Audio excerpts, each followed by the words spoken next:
contempla el gran misterio, el amanecer del Rey, alabado en el cielo, se vistió de humanidad. A este mundo de tinieblas, esa luz de vida entró. Mira a Cristo hecho hombre para darnos redención.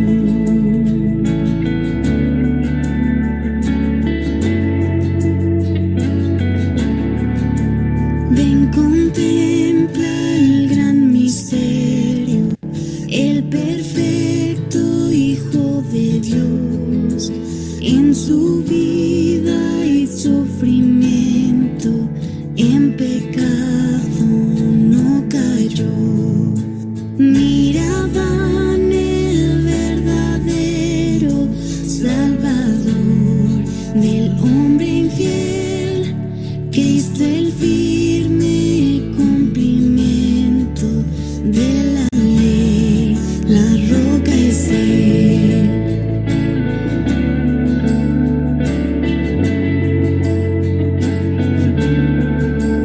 Ven, contempla el gran misterio, Cristo alzado en una cruz, en lugar de pecadores, traspasado fue Jesús. Mira el precio por salvarnos, mira el plan de redención, lleva muchos a la gloria, oh cuán vasto, inmenso amor.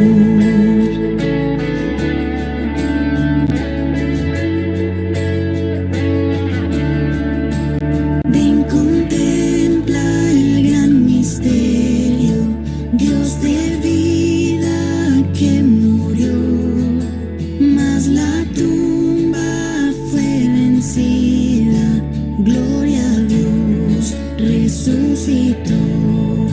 Oh, esperanza tan segura, vida eterna nos dará el Señor resucitado cuando venga a reinar. Esperanza tan segura, vida eterna nos dará el Señor resucitado cuando venga a reinar.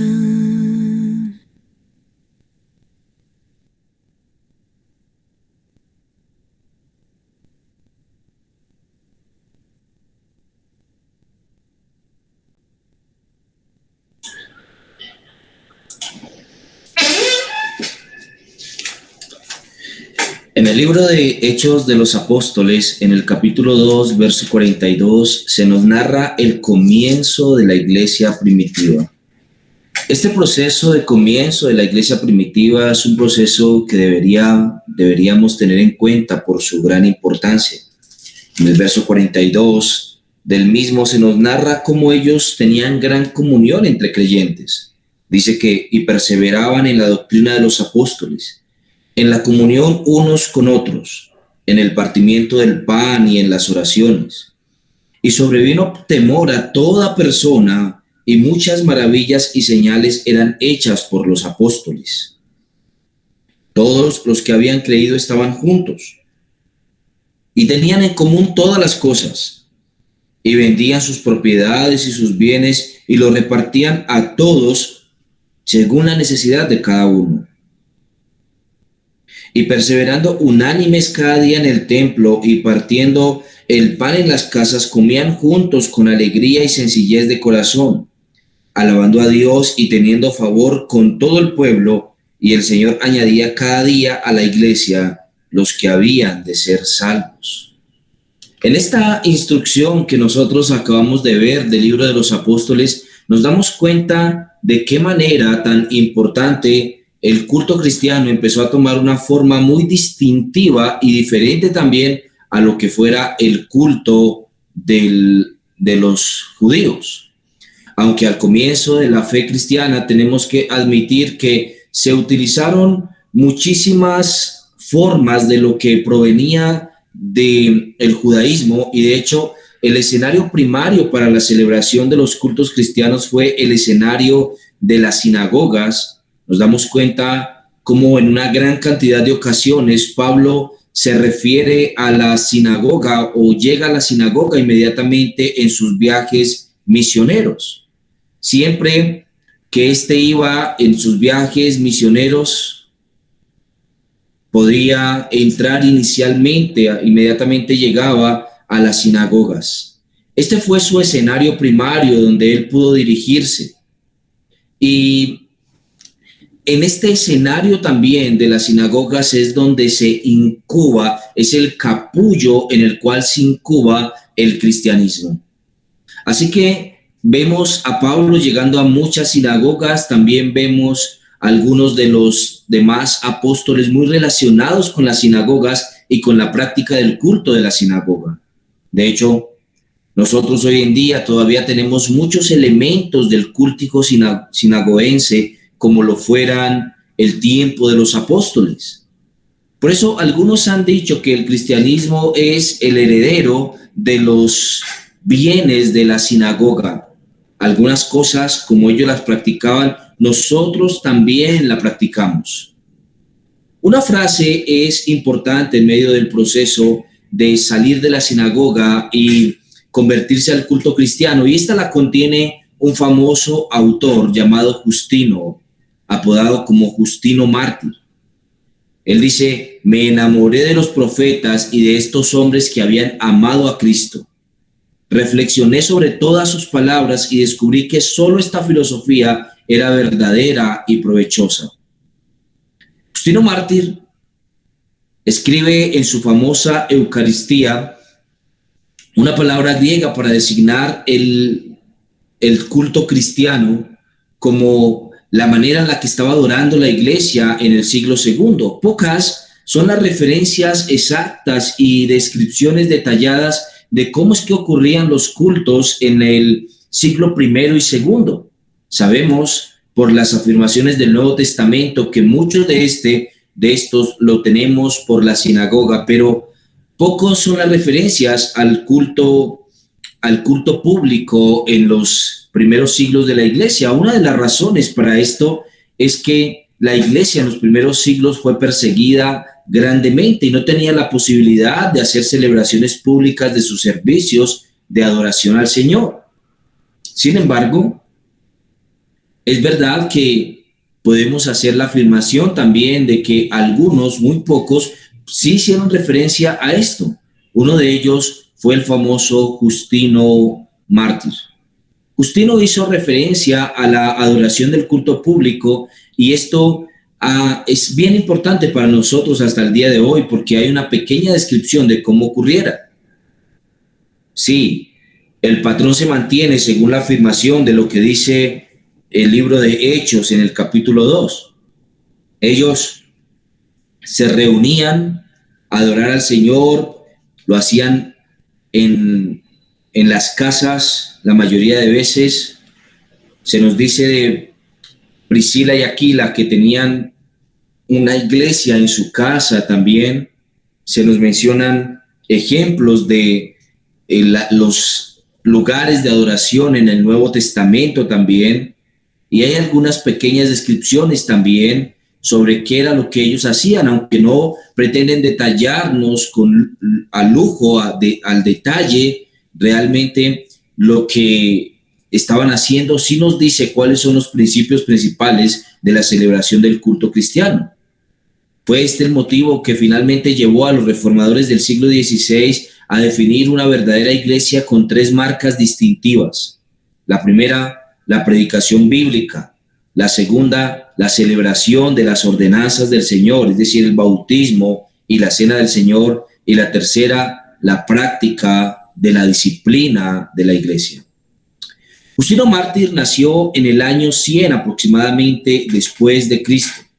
un militante de la filosofía, de la elevada filosofía, y un seguidor abierto de Platón.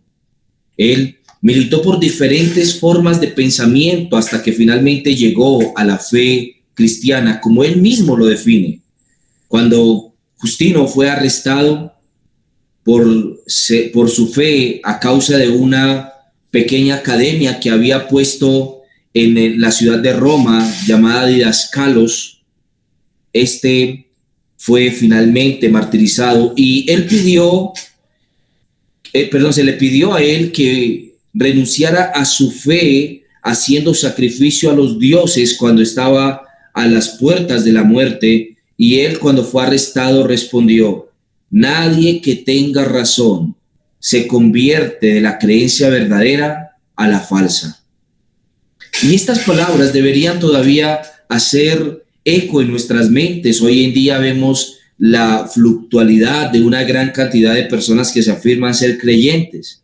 Muchos los vemos cayendo en lugares terribles, en sectas, y nos preguntamos qué es lo que movió sus corazones para que terminaran en algo como esto, pero no necesitamos mucha respuesta para esto. Sabemos que han perdido la razón y, como lo dice Pablo en el libro de Tesalonicenses, ellos no recibieron amor por la verdad.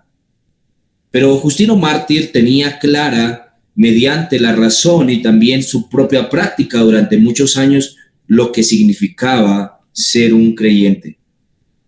Y él sabía que la razón se encontraba directamente involucrada. Una respuesta con toda la fuerza de su experiencia. Él ya llevaba años de ser un cristiano y de tener también su instituto Didascalos.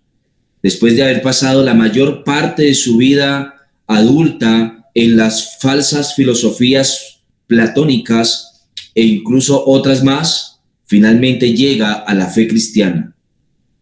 Nació aproximadamente en el año 100 en una ciudad llamada Flavia de Neápolis, también conocida en el Antiguo Testamento como la famosa ciudad de Siquem. Se encuentra ubicada en la actual Cisjordania, a 49 kilómetros de Jerusalén.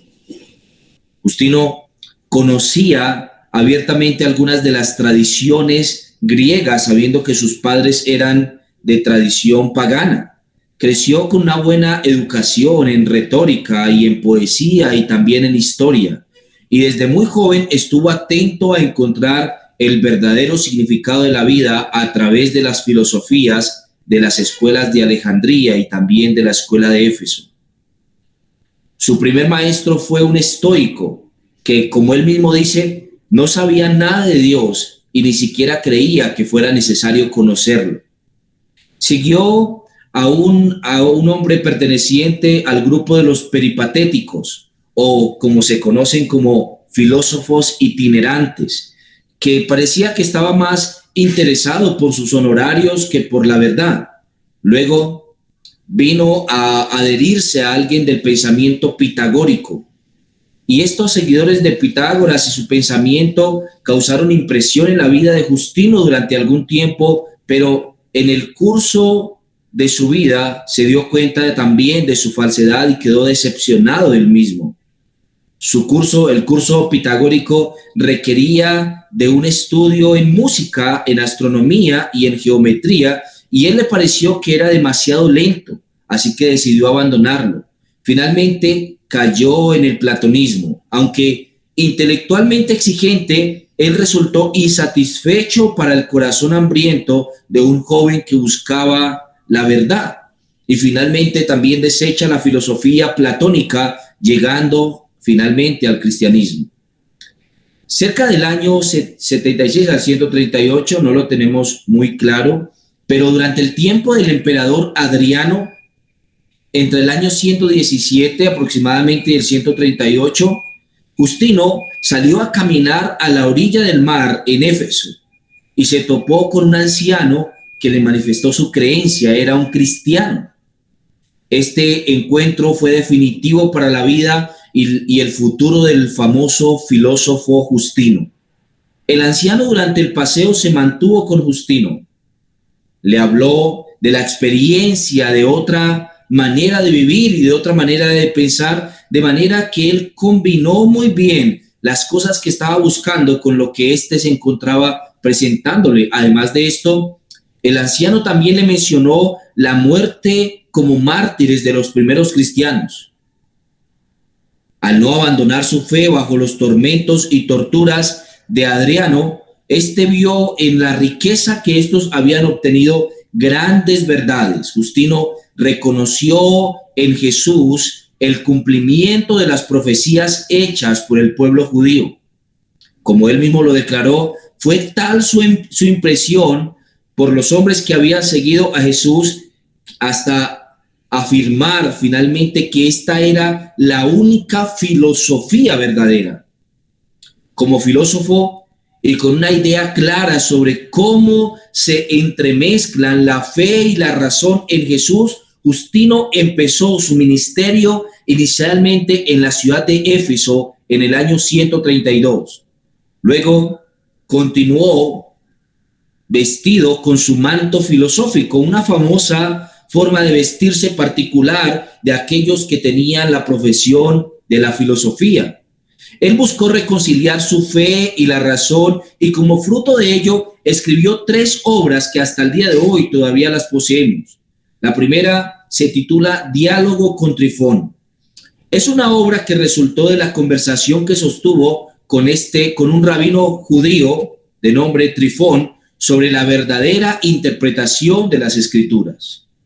Desde este encuentro resultó el tema sobre el pueblo judío y su lugar en la historia, y luego sobre Jesús y si él era el Mesías prometido. Luego, él tuvo la lucha de enfrentar la cosmovisión judía con la cosmovisión cristiana. También surgió aquí una pregunta en la que se cuestiona si la creencia cristiana de la deidad de Jesucristo era verdad y podía reconciliarse con la visión del judaísmo monoteísta y judía que negaba la deidad del Señor Jesucristo. Una verdad que desarrolló Justino en su segunda apología, un libro que él escribió también, conocido como las Apologías de Justino. Y esta segunda apología desarrolla esta interpretación. Este diálogo es una valiosa fuente de información para el cristianismo primitivo y sobre todo también para el judaísmo y la relación entre Israel y la iglesia como comunidades con las que Dios ha establecido pactos. Al terminar el diálogo con Trifón, preguntó a Justino si debía dejar de guardar la tradición judía en relación con los alimentos. Justino respondió que no había problema con que siguiera practicando su tradición, siempre y cuando no obligara a otros a hacer lo mismo y entendiera que al mantener esas prácticas no los salvaría, pues solo Cristo es quien salva. Palabras que fueron tomadas en la Reforma Protestante como importantes, de manera que plasmó una de las solas de la Reforma Protestante conocida como solo Cristos. Justino se mudó a Roma, donde estableció su famosa escuela de filosofía y participó en debates con no cristianos, con judíos y con herejes. Él rechazó las afirmaciones de los mismos y defendió la fe cristiana de esta forma. Luego redactó su audaz defensa de la fe conocida como la Primera Apología, que fue publicada en el año 155 y dirigida al emperador Antonino Pío, que reinó entre el año 86 y el año 161 después de Cristo. En ella, Justino argumentó a favor de los cristianos, desmintiendo las acusaciones que contra ellos se hacían, inculpaciones falsas con las que exhibían a los creyentes y su religión de manera perversa y supuestamente dañina para el imperio. Afirmó que Jesús y el Evangelio no eran una amenaza contra el gobierno imperial, sino por el contrario, un elemento útil a su buen orden y, por lo mismo, debía ser tratado como una religión legal. Algunos afirman que Constantino el Grande tomó de esta apología de Justino mártir para finalmente establecer el cristianismo como la religión oficial del Imperio Romano. Justino presentó el cristianismo como una religión superior a la pagana, pues mostraba el cumplimiento de las profecías hechas por Dios a los judíos en Cristo, afirmando que el paganismo era tan solo una imitación de lo que era realmente verdadero.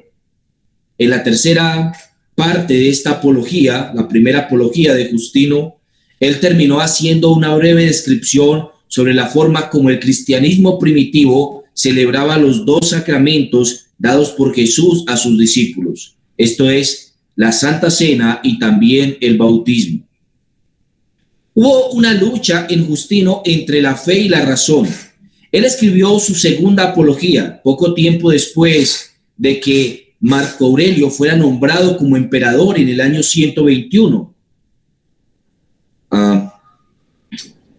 Entre el año 121 y 180, pero la segunda apología finalmente fue dada o publicada finalmente en el año 161. En esta defensa dio a conocer el aspecto central de su filosofía. Para Justino, la existencia de un Dios trascendente e inmutable era innegable. Estos dos atributos de Dios finalmente mostraban en Justino mártir la cumbre de su filosofía, llegando a la conclusión que Dios no podía ser un Dios inmanente como los dioses griegos o romanos, y que no podía cambiar como ninguno de ellos lo afirmaba, sino que tenía que ser trascendente e inmutable si realmente el mundo se mantenía con bases y firmes fundamentos y normas que se mantenían en él por siempre. Expuso su fe en Jesús y la armonizó con la razón, al mismo tiempo que arguyó que Jesucristo fue la manifestación de la verdad. Jesucristo era el Logos, la divinidad encarnada. Presentó la idea de la fe cristiana como una fe racional y al Logos o palabra como el ser encarnado que vino a enseñar a la humanidad la verdad y a rescatar y redimir a las personas del poder de los demonios. Justino, en su segunda apología, mostró su elevado pensamiento con respecto a que Dios no podía ser una persona inmanente enteramente. Es decir, que no podía ser un Dios que se relacionara con el hombre y que participara de sus maldades, que se enfrentara contra el hombre en algún tipo de lucha, que Dios no podía entonces mantener cambiando de pensamiento y que tenían que ser fiables sus preceptos. Justino, además de esto, también afirmó que el Dios que creó todas las cosas tenía que ser inmutable porque las leyes se mantenían. Y si Dios era mutable, entonces no tendríamos seguridad de absolutamente nada. Pero Justino llegó a esta conclusión basado en la filosofía, y algunos han acusado a Justino de crear algún tipo de subordinacionismo con respecto a el Padre. Algunos han acusado a Justino de haber pensado que el Logos era un Dios subordinado al Dios primero, al Dios principal o al Padre, y que éste no tenía las mismas facultades o capacidades de él.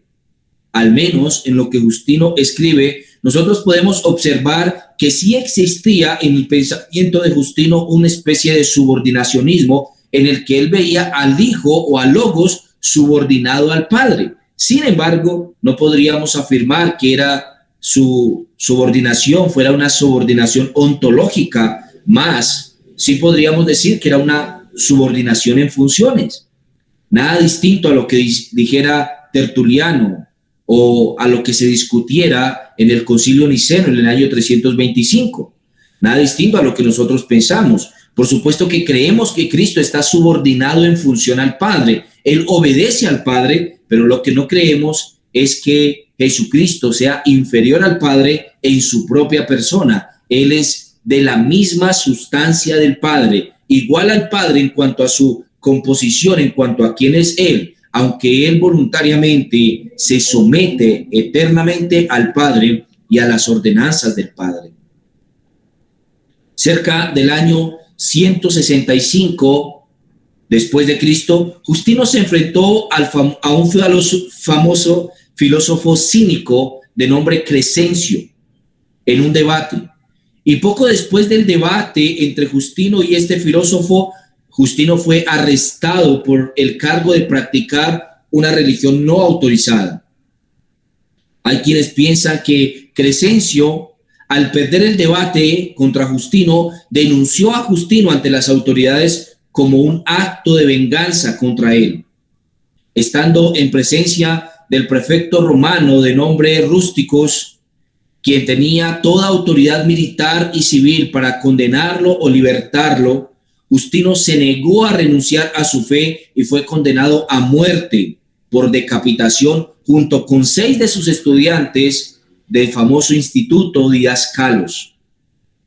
De acuerdo a los escritos de Tasiano, entre el año 120 y 180, que fue discípulo de Justino mártir, fue condenado por confesar su fe antes de morir diciendo, cito literalmente, si somos castigados por nuestro Señor Jesucristo, esperamos ser salvos.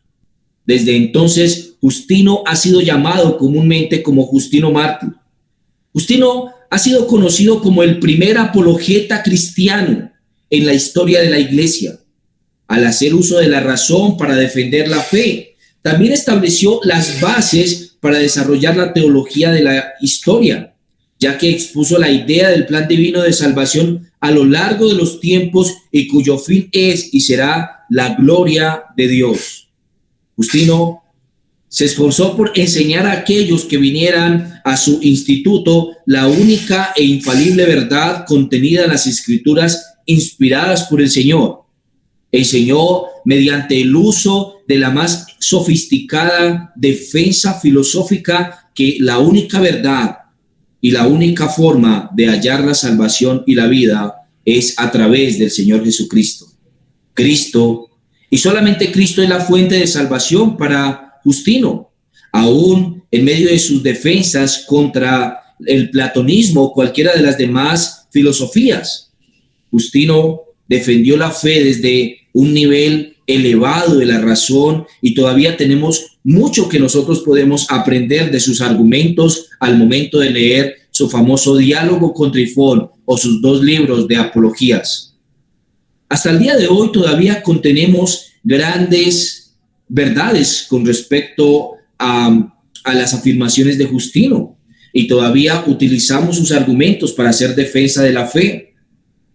Muy temprano en la iglesia, se interesó porque nosotros tuviéramos en alta estima el poder glorificar al Señor mediante lo que nosotros hacemos. Para el tiempo de Justino, la filosofía y el moralismo casi que se habían mezclado en uno solo. La más alta filosofía era la filosofía que llevara a la más alta práctica moral, y Justino llegó a estos estándares finalmente, evidenciando que la única forma en llegar a una verdadera y racional práctica moral es por medio del cristianismo. Ningún otro tipo de filosofía puede llevar al hombre a tener una vida moral que sea congruente con la razón, sino solamente aquella que proviene de la Escritura y de la verdad. El amor al conocimiento, como es la filosofía, debe estar encaminada por un amor a la verdad que proviene de una fuente racional. En medio de los argumentos de Justino, él observó que para poder tener una práctica moral correcta, tenemos que tener a alguien que dictamine qué es lo bueno y qué es lo malo. Esto es, según Justino, solamente la verdad que proviene de la Escritura, heredada por los cristianos del judaísmo, el Antiguo Testamento, y expuesta en el Nuevo Testamento por todos los apóstoles. Él observó cómo la práctica de los apóstoles les hizo llevar incluso hasta la muerte, y en la muerte no renunciaron al Señor, y él estimó esto como algo valioso. Si alguien está dispuesto a morir aún en una forma tan elevada y en una forma tan cruel, es porque aquellas cosas que sostiene le han convencido plenamente de que son verdad. Justino dijo en medio de su defensa que nadie que tenga razón se convierte de la creencia verdadera a la falsa. Y él mencionó con respecto a los apóstoles también esto: me enamoré de los profetas y de los hombres que habían amado a Cristo. Reflexioné sobre todas sus palabras y descubrí que solo esta filosofía era verdadera y provechosa. Nosotros vemos en la Escritura la claridad con respecto al estándar sobre el cual nosotros debemos pensar y en el cual nosotros debemos vivir. Solamente aquel que es objetivo en lo que dice es digno de ser escuchado y de ser seguido y obedecido. Estas son las prácticas de Justino. Solamente Dios, el que creó todas las cosas, es digno de que caminemos en sus preceptos morales, porque solamente Él es realmente imparcial al momento de decirlos, y Él no se niega a sí mismo y Él actúa conforme a sus atributos morales. Esto no pasa con ninguno de los dioses paganos o griegos o romanos, ni tampoco de ninguno de los africanos. Nosotros observamos a Dios viviendo consecuentemente con este. Por ejemplo, la diosa de la fertilidad sufría grandemente de celos por aquellos que ella había deseado o amado. El rey del rayo o el dios del rayo, Zeus, se enfurecía y se camuflaba en otras criaturas para de esa manera poder obtener sus propósitos. Aunque eran considerados como dioses, la inmoralidad era un patrón constante en las afirmaciones con respecto a los mismos. Así que Justino encontró en el cristianismo la consecuencia verdadera entre la verdad y la práctica, y solamente, según él, esta elevada forma de filosofía es digna de ser escuchada y también obedecida. Usted y yo, como cristianos, mi hermano, tenemos un gran llamado del Señor, entendiendo que el Señor es digno de ser escuchado y también de ser obedecido, y que el elevado pensamiento que contiene la Escritura puede llevarnos a la libertad de la razón también. Muchas cosas podríamos decir de Justino, sobre todo en sus escritos.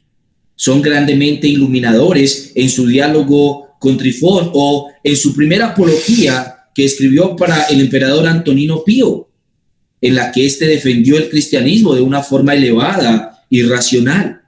Algunos dicen que esto fue lo que llevó al emperador Antonino Pío a no seguir su persecución contra la iglesia. Realmente hay mucho que podríamos decir con respecto a Justino, pero muchas cosas de estas podemos aplicar a nuestra vida. Déjeme levemente y brevemente también que pueda aplicar estas cosas a tu vida y también a tu vida como cristiano hoy mismo. Mi hermano, el mundo intenta decirnos que el cristianismo y el cristiano es una forma de pensamiento supremamente baja y como que no tiene realmente fundamentos como realmente sí los tiene. El mundo nos intenta decir que nuestro cerebro ha sido lavado y que hemos sido convencidos por la torpeza. El mundo, como diría el autor bíblico, tiene conmiseración de nosotros cuando afirmamos que creemos en una salvación a través de Cristo Jesús, solamente a través de Él. Pero la Escritura es una fuente fiable y fidedigna de un pensamiento elevado y racional. El cristianismo tiene fe, una fe bien sustentada y bien soportada. El cristianismo tiene fe genuina y además de esto una filosofía pura porque proviene de Dios mismo. Es una filosofía superior a cualquier otra. En medio de nuestro pensamiento, a veces caemos en dudas y a veces caemos en sinsabores pensando que realmente nuestra fe es una fe irracional. Solamente necesitamos estudiar un poco más a través de la historia y observar cómo el cristianismo ha sido un modelo de fe realmente imitable a través de los años y ha mostrado su elevada y sofisticada forma de pensamiento. Usted y yo vemos en la Escritura argumentos sólidos como solamente la Escritura podría dar a luz. Ni su cerebro ha sido lavado, ni usted es un tonto. Usted ha creído y ha sido convencido por la verdad expuesta en la Escritura. Verdad que solamente puede ser iluminada para salvación a través del poder del Espíritu Santo en el nuevo nacimiento. Cuando usted lee la Escritura, el Espíritu Santo está haciendo su obra para que usted logre entenderla. Ningún pensamiento, por elevado o sofisticado que parezca, puede alcanzar el nivel de pensamiento de la Escritura, porque el Espíritu Santo mismo la inspiró. Algo más que podemos decir, hermanos, y aplicar de la vida de Justino a nuestra propia vida. Muchos de nosotros militamos por muchos años en pensamientos incorrectos. Muchos militamos como enemigos de la fe y del evangelio.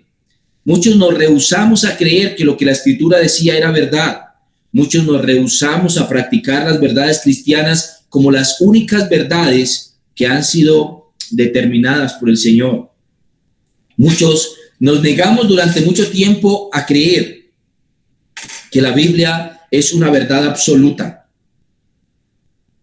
Y muchos terminamos creyendo en el relativismo de nuestro tiempo durante muchos días. Pero, mis hermanos, la Biblia es absoluta y absolutamente verdad. Y cuando nosotros somos convencidos por ella, aunque vivimos en otro tiempo siendo enemigos de Dios, militando en formas de pensamiento incorrectas, hemos doblegado nuestro corazón y nuestra mente a la verdad de la Escritura, y no debemos tener temor de creer en cada una de sus afirmaciones contundentemente, porque ellas son consecuentes con la verdad y con la realidad del mundo.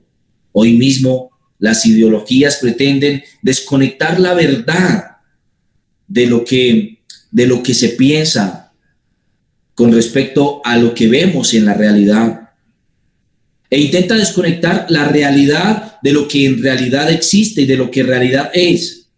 Pero usted y yo hemos visto y vemos en la Escritura una conjetura grande entre la verdad y la realidad, y esta no es solamente una ideología, y esto elimina la percepción de ideología que pueda tener la Escritura. Podríamos decir que es una filosofía, en el buen sentido de la palabra, porque el que ama el conocimiento caerá finalmente rendido ante las verdades de la Escritura. Y aunque hemos militado en otros tiempos y afirmamos en otros tiempos cosas distintas, enemigos de Dios en otro tiempo, al venir a la Escritura nosotros podemos doblegar, como lo hiciera Justino, nuestra vida y también nuestra razón al Señor a través de su palabra. También sabemos que hemos sido rescatados de las tinieblas a la luz, y no solamente de las tinieblas en cuanto a nuestra práctica, sino también en cuanto a nuestro pensamiento. Las tinieblas van pasando y la luz del Señor resplandece en nuestros corazones. Además de esto, podemos extraer de la vida de Justino su famosa determinación. Aún en contra de los preceptos de su tiempo, él estuvo dispuesto a fundar una escuela de pensamiento cristiano. Didascalos es un ejemplo para nosotros hoy, en tiempos donde el mundo cree que el cristianismo debe ser sacado de las escuelas, de las universidades y de los colegios, y de todo pensamiento sofisticado y de todo pensamiento científico. Nada más alejado de la verdad. Hoy más que nunca deberíamos replicar esta verdad en nosotros. El Señor de gloria, nuestro Señor, es digno de que sea enseñado en las universidades, en los colegios, en las instituciones, y de que siempre, entre más se quiera, más se formen entonces fundamentos de pensamiento que lleven a las personas a la verdad del Señor, porque solamente esta es la verdad. Repetimos, mis hermanos, junto con Justino, nadie que tenga razón se convierte de la creencia verdadera a la falsa.